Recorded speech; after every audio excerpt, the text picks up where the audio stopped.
Vamos ver como essas três características se manifestam em poemas. Eu vou falar dois poemas, vou ler dois poemas.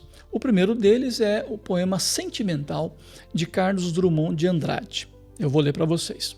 Ponho-me a escrever teu nome com letras de macarrão. No prato, a sopa esfria, cheia de escamas, e debruçados na mesa todos contemplam esse romântico trabalho.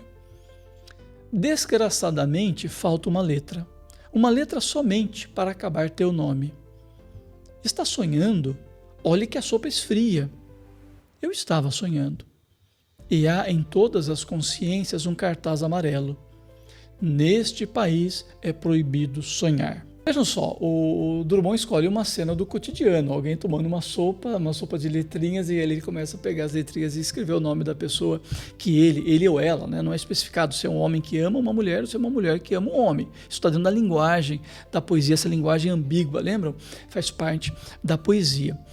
Então ele está ali mexendo, né, com a sua sopinha, mas há outras pessoas que veem ele fazer isso. Então, a gente não tem apenas a questão da linguagem poética que está aqui, a partir de uma cena do cotidiano, já propondo algumas questões para nós, mas nós temos uma realidade sendo construída, a realidade aqui do ser humano. O ser humano que está tomando a sopa e querendo montar a palavra do amado ou da amada com as letrinhas, talvez com saudade, está distante. Mas a gente tem também outras pessoas que, diz aqui o texto, estão debruçadas sobre a mesa, provavelmente ou certamente após terminarem de tomar a sopa, contemplando essa pessoa que está tentando montar o nome do outro ou da outra com as letrinhas do macarrão. E aqui a gente tem então uma dualidade do ser humano, isso que é bastante interessante. Há aquele que vê de modo muito triste faltar uma letrinha, ele não consegue montar o nome da pessoa amada, e aqueles que o contemplam fazer isso e estranham que ele permita ou que ele deixe que a sopa esfrie. E aí eles então perguntam para esse ser apaixonado, né, por que ele está deixando a sopa esfriar. E perceba que no poema, só uma vez a gente tem discurso direto, ou seja, a fala de alguém, né, de modo explícita, que é a fala deles, dessas pessoas. Está sonhando? Olhe que a sopa esfria. Mas a reação dessa pessoa, né, que está querendo montar o nome do amado, da amada, é uma reação que não aceita isso que eles estão dizendo. Porque no final ele diz, eu estou sonhando. E no final ele diz, nesse país é proibido sonhar. E com isso, então, a gente tem a contraposição de duas realidades.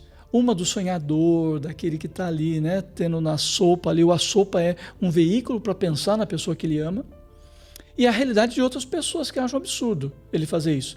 A realidade dessas pessoas é uma sopa no prato, ponto final, e acabou. Então a gente tem aí nesse poema uma leitura crítica da sociedade que aparece no último verso. É proibido sonhar. E por fim a gente tem no poema a linguagem da atualização. Ou seja, nessa oposição criada, implicitamente eu e você, leitores, somos chamados a assumirmos uma posição. A gente está mais próximo de quem?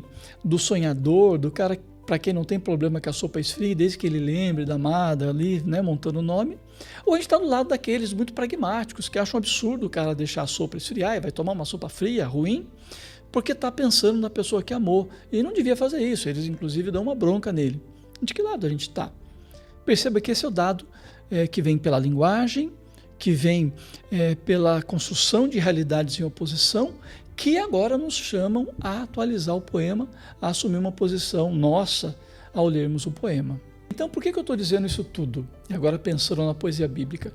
Para entender que não basta a gente fazer uma análise técnica da poesia, como a gente pode fazer, sem que antes a gente entenda o que é poesia. Poesia é linguagem diferente. Poesia é uma proposta de uma realidade diferente da nossa. Poesia é um chamado à atualização. É isso que está na poesia. Tanto secular, a poesia contemporânea, ocidental nossa, quanto na poesia bíblica. Os mecanismos são os mesmos. E a gente precisa entender a poesia bíblica assim. Senão a gente vai fazer da poesia bíblica coisas que ela não está querendo ser. Bom, como eu fiz anteriormente, agora eu faço novamente. Eu vou citar poemas e vou tentar mostrar agora na Bíblia, ou num poema bíblico, como essa questão aparece. Eu escolhi um versículo apenas que está no livro de Lamentações, Lamentações de Jeremias, que é um livrinho todo poético. Então eu cito aqui o capítulo 1, versículo 8. Jerusalém pecou gravemente, por isso se tornou repugnante. Todos os que a honravam agora a desprezam, porque viram a sua nudez. Ela também geme e se retira envergonhada. Isso aqui é um poema. A gente tem um problema, né, gente, de o texto original ser hebraico, a gente perder alguma questão de sonoridade, embora a sonoridade não seja central na poesia bíblica. De qualquer maneira, quando a gente traduz, a gente perde um pouco. Mas vamos tentar explorar um pouco esse poema. Vejam que esse poema fala de pecado. Jerusalém pecou gravemente. Mas, como é poesia, não fala conceitualmente, não está desenvolvendo uma doutrina do pecado. Fala sobre a experiência do pecado, a partir da vivência do pecado e das dores que o pecado traz. Esse é o foco do poeta. Há uma voz aqui que afirma de modo categórico o pecado de Jerusalém, né, a cidade. E a cidade aqui é personificada como um ser humano. Então a cidade é tratada como se fosse uma pessoa, como eu, como você. E aqui então a gente tem a linguagem já, né, diferenciada da poesia agindo. O pecado não é identificado, não se fala o que Jerusalém fez de errado. Mas, diante do pecado de Jerusalém, essa voz nos diz que pessoas que honravam a cidade anteriormente, agora se voltam contra ela. E o resultado disso é que a cidade geme e se envergonha. Então vejam, eu já falei da linguagem diferenciada que personaliza a cidade como um ser humano em erro, que sofre consequências, que sente isso, se sente repugnante, se sente desprezada. Essa é a forma da poesia manifestar o estado dos moradores de Jerusalém. E há então aqueles que desprezam. Quem são esses? Perceba que aqui a gente tem de novo ambiguidade. Não é dito quem despreza. São os inimigos? São os povos vizinhos? São pessoas da própria cidade?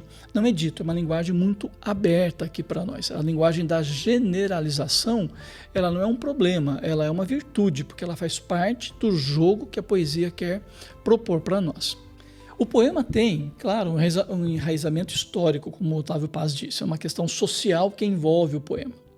A gente tem a Palestina, a terra, né, de Israel, que foi ocupada, tomada pelos babilônios no século VI, e eles invadiram Jerusalém e a destruíram.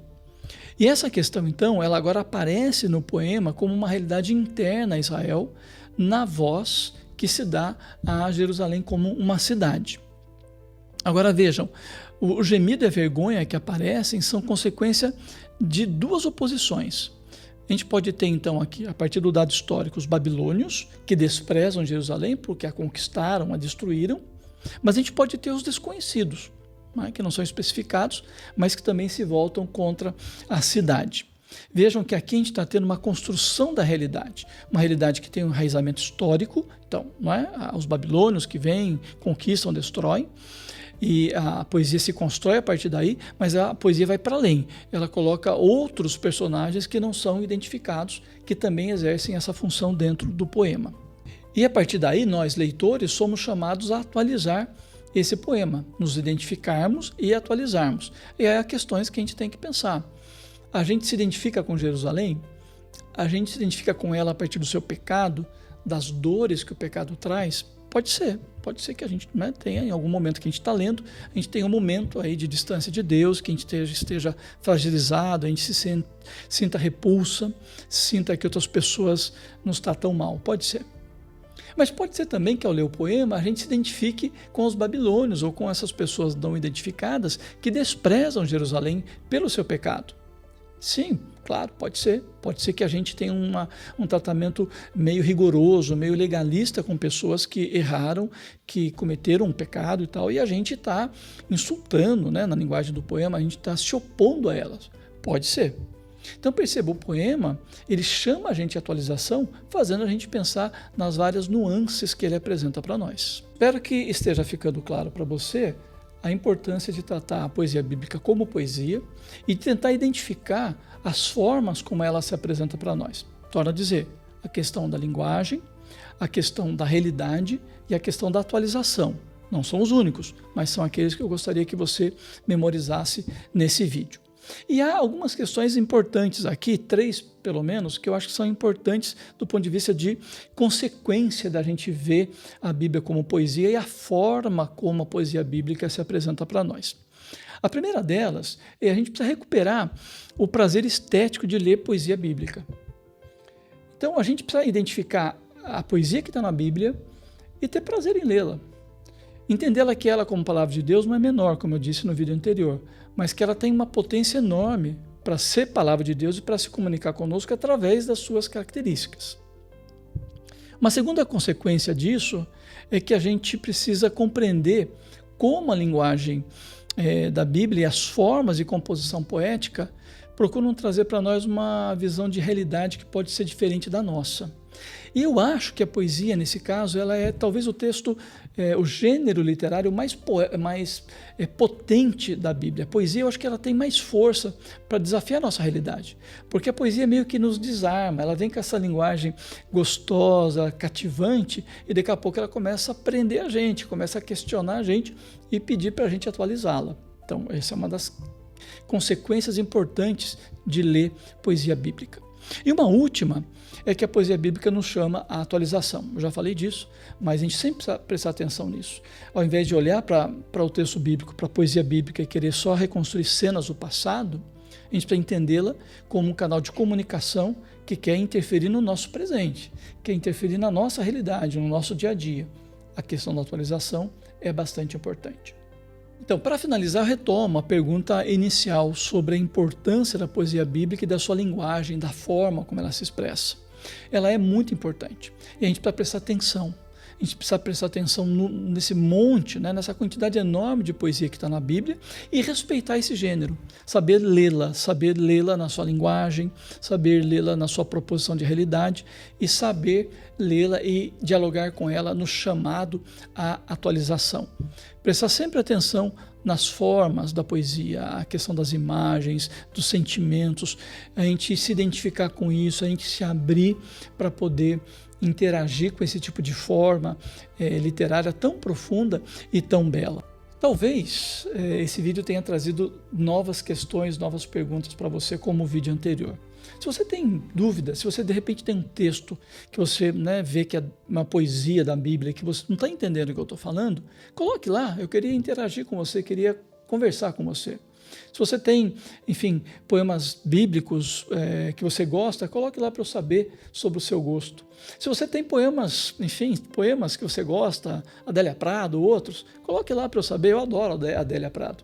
Então seria muito bacana entender e ver o teu gosto literário, o teu gosto poético. E também, claro, qualquer outra coisa, algum comentário que você acha que está errado e tal, fale também, vai ser bacana interagir com você.